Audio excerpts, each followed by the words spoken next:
بسم اللہ الرحمن الرحیم۔ جمعہ چھوڑنے والوں کے لیے وعید۔ ذرا تصور کیجئے، جمعہ کا دن ہے، اذان کی آواز فضا میں گونج رہی ہے، فرشتے مسجدوں کے دروازوں پر کھڑے ہو چکے ہیں، ہاتھوں میں رجسٹر ہیں، نام لکھے جا رہے ہیں۔ ایک طرف وہ خوش نصیب لوگ ہیں جو اللہ کے گھر کی طرف بڑھ رہے ہیں، اور دوسری طرف وہ لوگ جو بازاروں میں مصروف ہیں، دکانوں میں بیٹھے ہیں، موبائل فون میں گم ہیں، یا نیند کی چادر اوڑھے پڑے ہیں۔ آپ کس صف میں ہیں؟ کیا کبھی ہم نے سوچا کہ جس جمعہ کو ہم معمولی سمجھ کر چھوڑ دیتے ہیں، وہی جمعہ قیامت کے دن ہمارے خلاف گواہی دے سکتا ہے؟ کیا ہمیں معلوم ہے کہ جمعہ چھوڑنے پر اللہ اور اس کے رسول صلی اللہ علیہ وسلم نے کتنی سخت وعیدیں بیان فرمائی ہیں؟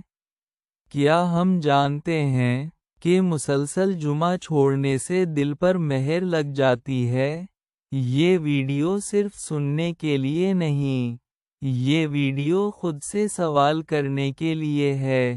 آخر تک ضرور دیکھیے گا، کیونکہ ہو سکتا ہے یہ بیان آپ کی زندگی کا رخ بدل دے۔ جمعہ کی فضیلت۔ جمعہ اسلام کا سب سے عظیم دن ہے۔ یہ دن صرف چھٹی یا آرام کا دن نہیں، بلکہ عبادت، مغفرت، رحمت اور قرب الہی کا دن ہے۔ رسول اللہ صلی اللہ علیہ وسلم نے فرمایا، سورج جن دنوں میں طلوع ہوتا ہے، ان میں سب سے افضل دن جمعہ کا دن ہے۔ اسی دن آدم علیہ السلام کو پیدا کیا گیا، اسی دن جنت میں داخل کیا گیا، اور اسی دن جنت سے نکالا گیا۔ مسلم۔ جمعہ کے دن ایک ایسی گھڑی ہے جس میں مانگی ہوئی دعا رد نہیں کی جاتی۔ اسی دن کی ایک نماز عام دنوں کی نمازوں سے کہیں زیادہ اجر رکھتی ہے۔ جمعہ فرض کیوں ہے؟ جمعہ ہر عاقل، بالغ، آزاد، مقیم مرد مسلمان پر فرض ہے۔ یہ کوئی نفلی عبادت نہیں کہ چاہا تو کر لی، چاہا تو چھوڑ دی۔ قرآن کریم میں اللہ تعالیٰ ارشاد فرماتے ہیں، اے ایمان والو! جب جمعہ کے دن نماز کے لیے اذان دی جائے تو اللہ کے ذکر کی طرف دوڑ پڑو اور خرید و فروخت چھوڑ دو۔ سورۃ الجمعہ۔ یہ آیت صاف بتا رہی ہے کہ جمعہ کے وقت دنیاوی مشاغل چھوڑنا فرض ہے۔ جمعہ چھوڑنے والوں کے لیے سخت وعیدیں۔ 1۔ دل پر مہر لگ جانا۔ رسول اللہ صلی اللہ علیہ وسلم نے فرمایا، جو شخص بغیر عذر کے 3 جمعے چھوڑ دے، اللہ اس کے دل پر مہر لگا دیتا ہے۔ ابو داؤد۔ دل پر مہر لگ جانا کیا ہے؟ یعنی پھر نصیحت اثر نہیں کرتی، قرآن سن کر دل نہیں پگھلتا، گناہ پر ندامت نہیں ہوتی۔ یہ بہت بڑا روحانی عذاب ہے۔ 2۔ منافقوں میں شمار ہونا۔ حضرت عبداللہ بن میم سین عین واو دال فرماتے ہیں، ہم نبی صلی اللہ علیہ وسلم کے زمانے میں جمعہ صرف منافق یا بیمار ہی چھوڑا کرتے تھے۔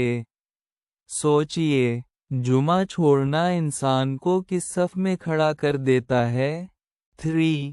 قیامت کے دن رسوائی۔ ایک روایت میں آتا ہے کہ جو لوگ جمعہ کی نماز کو حقیر سمجھ کر چھوڑتے ہیں، قیامت کے دن وہ اللہ کے قریب نہیں ہوں گے، بلکہ ذلت و رسوائی ان کا مقدر ہوگی۔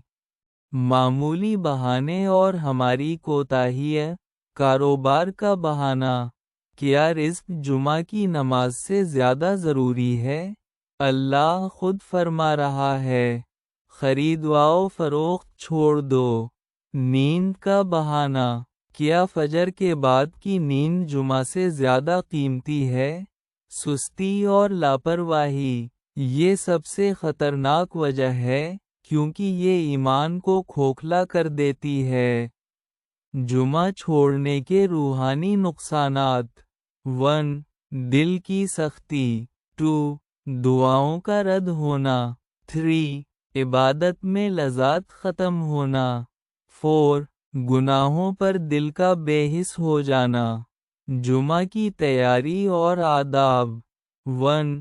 غسل کرنا 2. صاف کپڑے پہننا 3. خوشبو لگانا 4. جلدی مسجد جانا 5. خطبہ غور سے سننا۔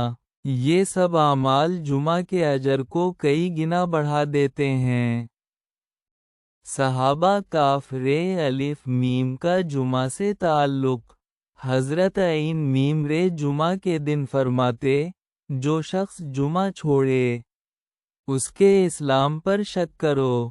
یہ ان کے ایمان کی غیرت تھی۔ آج کا مسلمان اور جمعہ، آج ہم نے جمعہ کو رسمی بنا لیا ہے۔ دیر سے جانا، موبائل دیکھنا، خطبے کے دوران باتیں کرنا، یہ سب جمعہ کی روح کے خلاف ہے۔ توبہ کا دروازہ اب بھی کھلا ہے۔ اگر کوئی شخص ماضی میں جمعہ چھوڑتا رہا ہو تو مایوس نہ ہو، اللہ توبہ قبول کرنے والا ہے۔ آج ہی نیت کر لیجئے کہ آئندہ کوئی جمعہ نہیں چھوڑیں گے۔ والدین اور سرپرستوں کی ذمہ داری۔ اپنے بچوں کو جمعہ کی اہمیت سکھائیں، خود بھی جائیں، انہیں بھی لے کر جائیں۔ جمعہ چھوڑنے والوں کے لیے پیغام۔ میرے بھائیو، جمعہ کوئی معمولی نماز نہیں، یہ امت محمدیہ صلی اللہ علیہ وسلم کی شناخت ہے۔ اسے چھوڑنا اپنی آخرت کو خطرے میں ڈالنا ہے۔ آج فیصلہ کر لیجئے، چاہے دنیا چھوٹ جائے مگر جمعہ نہیں چھوٹے گا۔ یا اللہ، ہمیں جمعہ کی قدر کرنے والا بنا دے، ہمیں سستی، غفلت اور لاپرواہی سے بچا لے، ہمارے دلوں کو اپنی یاد سے زندہ فرما دے، آمین۔ اگر آپ چاہتے ہیں کہ دل کو جگانے والی مزید ویڈیوز آئیں تو ویڈیو کو لائک کریں اور چینل کو سبسکرائب کریں۔ Thanks for watching this video.